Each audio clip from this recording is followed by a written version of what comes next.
نحمدہ و نصلی علی رسولہ الکریم اما بعد فاعوذ باللہ السمیع العلیم من الشیطان الرجیم بسم اللہ الرحمن الرحیم۔ معزز عزیز سامعین سامعات، السلام علیکم ورحمۃ اللہ وبرکاتہ۔ آج ہم پڑھیں گے سورۃ الانعام کی آیت نمبر 145۔ اللہ تعالیٰ کفار قریش سے مخاطب ہیں کہ کفار قریش نے جو اپنی بدعات، خرافات اور رسومات گھڑ لی تھیں، اور یہ کہ ان کا بہت ہی گھناؤنا جرم تھا کہ یہ اپنی اولادوں کو اپنے معبودوں کے لیے قتل کر دیتے تھے، اور انہوں نے اپنی ہی اس سے چیزوں کو کچھ کو حلال اور کچھ کو حرام ٹھہرا دیا تھا، اور کچھ مویشی اور چوپائے ایسے تھے جن کو انہوں نے اپنی مرضی سے حلال حرام کر دیا تھا۔ تو اللہ فرما رہے ہیں محمد صلی اللہ علیہ وسلم کول کہہ دیجئے محمد صلی اللہ علیہ وسلم ان سے، لا آجدو کہ میں نہیں پاتا، فی ما اوحی الیہ اس وحی میں جو میری طرف کی گئی ہے، محرمن کے حرام، علی طاعم یطعمہ کسی کھانے والے پر اس کا کھانا، الا سوائے اس بات کے ان یکون میتۃ ہاں اگر وہ مردار ہو، یعنی ایک جانور جو حلال تھا لیکن اگر وہ مر گیا ہے، پیچھے اللہ تعالیٰ نے اس کی تفصیل ساری بتائی ہے کہ اگر وہ مر گیا ہے تو وہ حرام ہو گیا ہے۔ کیونکہ اس کا خون نہیں نکلا۔ اصل ہے جب ہم ذبح کرتے ہیں، جب جانور کا خون بہہ جاتا ہے تو وہ حلال ہو جاتا ہے، تو اللہ فرماتے ہیں جو مر جاتا ہے جانور اس کا خون اس کے اندر ہی رہ جاتا ہے، اس لیے وہ میتۃ وہ حرام ہے۔ اور دمم مسفوحن یا بہتا ہوا خون، یعنی اگر کوئی کہے کہ میں گلاس بھر کے خون پی لوں، تو اللہ فرماتا ہے نہیں، بہتا ہوا خون پہلے یہ تل کے کھاتے تھے، اب اللہ نے اس کو حرام کر دیا۔ اور لحمہ خنزیرن یا خنزیر کا گوشت، یہ اللہ تعالیٰ نے کیوں حرام کیا؟ کیونکہ اس کے بارے میں لوگوں کو شک لگ سکتا تھا کہ یہ حلال ہے یا حرام ہے، کیونکہ یہ اس کی نوع بکری وغیرہ کی اس سے ہے، صنف سے ہے، تو اس لیے اس میں لوگ دھوکہ کھا سکتے تھے۔ تو اللہ تعالیٰ نے فرمایا یہ حرام ہے کیونکہ اس کے اندر درندگی پائی جاتی ہے، تو اس لیے یہ خنزیر حرام ہے۔ فَإِنَّهُ رِجْسٌ بے شک یہ ناپاک ہیں، او فسقن یا گناہ ہیں، او ہلا لغیر اللہ اور ہر وہ چیز بھی حرام اللہ نے کر دیا جس پر اللہ کے سوا کسی اور کا نام لیا جائے، یعنی او ہلا نہیں حلال لغیر اللہ وہ جس پر اللہ کے سوا بھی کسی اور کا نام لیا جائے، یعنی چیز تو حلال تھی لیکن اللہ کے نام کو چھوڑ کر کسی اور کا نام لیا گیا، وہ حرام ہو گئی۔ فَمَنِ اضْطُرَ ہاں اگر تم بے قرار ہو جاؤ، یعنی زندگی موت کی کشمکش میں ہو، کوئی حلال چیز میسر نہیں ہے دور دور تک، تو پھر کیا ہے اپنی جان بچانے کے لیے اللہ فرماتے ہیں فَمَنِ اضْطُرَ ہاں اگر تم بے قرار ہو جاؤ، غیر باغیوں نہ خوشی سے کھانا چاہو، یعنی اس پر اللہ نے دو آگے پابندیاں بھی لگا دی ہیں، نہ تو خوشی سے کھاؤ والا آدن اور نہ ہی دوبارہ کھاؤ، یعنی پیٹ بھر کر کھاؤ۔ فَإِنَّ رَبَّكَ غفور الرحیم بے شک تمہارا رب بخشنے والا اور رحم کرنے والا ہے، یعنی اللہ نے فرمایا ہے کہیں دور دور تک بھی حلال چیز میسر نہیں ہے، تو پھر اس حرام گوشت میں سے، ان حرام چیزوں میں سے تم اپنی زندگی بچانے کے لیے اس کے 2-3 لقمے لے لو، ہاں شرط یہ ہے کہ نہ تم خوشی سے کھاؤ اور نہ ہی دوبارہ یعنی پیٹ بھر کر کھاؤ، بے شک کیا ہے اللہ بخش بھی دے گا، رحم بھی کر دے گا، کیونکہ یہ اضطراری حالت تھی، اس لیے اضطراری حالت میں اللہ تعالیٰ نے اس چیز کی اجازت دے دی ہے۔ وَعَلَى الَّذِينَ هَادُوا حَرَّمْنَا كُلَّ ذِي ظُفُرٍ اور وہ لوگ جو یہودی ہیں ان پر ہم نے حرام کر دیا تھا ہر ناخن والا جانور، یعنی یہ اللہ تعالیٰ بیچ میں یہودیوں کو لے آئے ہیں، یہ کس لیے؟ اللہ تعالیٰ مخاطب تو کفار قریش سے تھے، اب اللہ فرما رہے ہیں یہ یہودی لوگ یہ آپ لوگوں کو ضرور اکسائیں گے اور کہیں گے کہ نہیں آپ لوگ غلط کہہ رہے ہو، ہمارے اوپر تو یہ ناخن والے جانور حرام تھے، تو اب اللہ فرما رہے ہیں یہ میں نے ان پر کیوں حرام کیے تھے۔ وَعَلَى الَّذِينَ هَادُوا اور وہ لوگ جو یہودی ہیں، یعنی خود یہودی بن گئے، حرمنا ہم نے ان پر حرام کر دیا تھا کُلَّ ذِی ظُفُرٍ ہر ناخن والا جانور،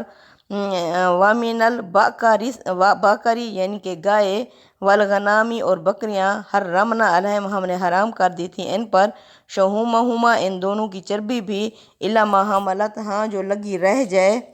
ظہورہما ان کی پیٹھوں پر، او الحوایا یا ان کی آنتوں پر، او مختلط بعظم یا ہڈیوں سے لگی ہوئی، یہ سب یعنی ان پر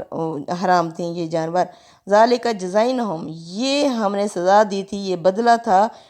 بغیہم ان کی سرکشی کا، یعنی ایک تو ہوتا ہے انسان سے غلطی ہو جاتی ہے، غلطی کے اوپر انہوں نے سرکشی کی تھی، یہ ہر جگہ پر سرکش ہو گئے تھے۔ جس طرح اللہ تعالیٰ نے انہیں فرمایا کہ گائے ذبح کرو پیچھے سورہ بقرہ میں، تو یہ گائے ذبح کر دیتے، نہیں، انہوں نے پوچھا کون سی گائے، کس طرح کی گائے، کیسا رنگ، کس طرح کی ہو، تو پھر اللہ تعالیٰ نے بھی ان کے لیے مشکلات پیدا کر دیں اور وہ گائے ملنا بہت مشکل ہو گئی تھی ان کے لیے۔ اللہ نے فرمایا اس طرح یہ اپنی سرکشی کرتے ہیں، ان کی سرکشی کی وجہ سے میں نے ان پر یہ حلال چیزیں حرام کر دی تھیں۔ وَإِنَّ لَصَادِقُونَ، اور بے شک ہم سچے ہیں، ہم سچ کہہ رہے ہیں، یعنی ان کی بات کی طرف توجہ نہ دینا، یہ حقیقت تھی، یہ انہوں نے سرکشی کی تھی، سرکشی میں کبھی معاف نہیں کرتا، یہ سزا ان کی سرکشی کی وجہ سے تھی۔ فَإِن كَذَبُوكَ، پس محمد صلی اللہ علیہ وسلم اگر یہ آپ کو جھٹلائیں، فَقُلْ رَبُّكُمْ، تو پس آپ کہہ دیجئے کہ تمہارا رب ذو رحمت واسعہ، کہ تمہارے رب بہت وسیع رحمت کرنے والا ہے، تمہارے رب کی رحمت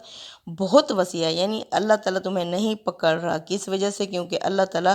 بہت زیادہ رحمت کرنے والا ہے۔ وَلَا يُرَدُّ بَأْسُهُ، وہ نہیں ہٹاتا، نہیں ٹالتا اپنا عذاب عن القوم المجرمین، مجرم قوم سے، یعنی یہ اللہ کی رحمت ہے جو تم بچے ہوئے ہو ان سے کہو، ورنہ کیا ہے اللہ تعالیٰ تم جیسے جو مجرم لوگ ہوتے ہیں ان سے اپنا عذاب نہیں ہٹاتے، نہیں ٹالتے، یہ تم سرکشی کے باوجود بھی بچے ہوئے ہو۔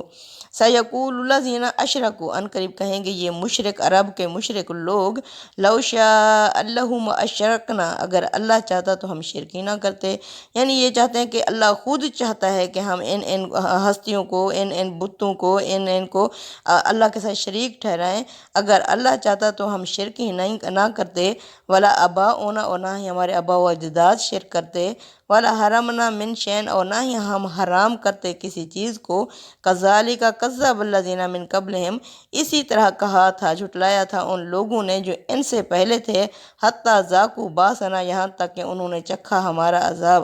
اللہ فرماتے ہیں یہ ایسے کہیں گے کہ نہیں، یہ شرک خود اللہ چاہتا ہے کہ ہم انہیں شریک ٹھہرائیں، اگر اللہ نہ چاہتا تو ہم اور نہ ہمارے آباء و اجداد شرک کرتے، نہ ہی کسی چیز کو حرام کرتے اللہ کے کہنے کے علاوہ۔ یہ اللہ فرماتے ہیں یہ ان کا وتیرہ رہا ہے، ان کی عادات ایسی ہی تھیں، اسی طرح ان سے پہلے لوگوں نے بھی اس طرح جھٹلایا تھا، حتی ذاقوا باسنا، یہاں تک کہ انہوں نے ہمارے عذاب کا مزہ چکھا۔ قل حل عندکم، کہہ دیے محمد صلی اللہ علیہ وسلم ان سے، کیا تمہارے پاس ہے من علم، کوئی علم، فاتخرجوہ لانا، پس تم اسے نکال کے لاؤ ہمارے پاس، دکھاؤ ذرا کہاں اللہ نے یہ حکم دیا تھا، ان تتبعون، تم نہیں پیروی کرتے، محمد ان سے کہہ دو صلی اللہ علیہ وسلم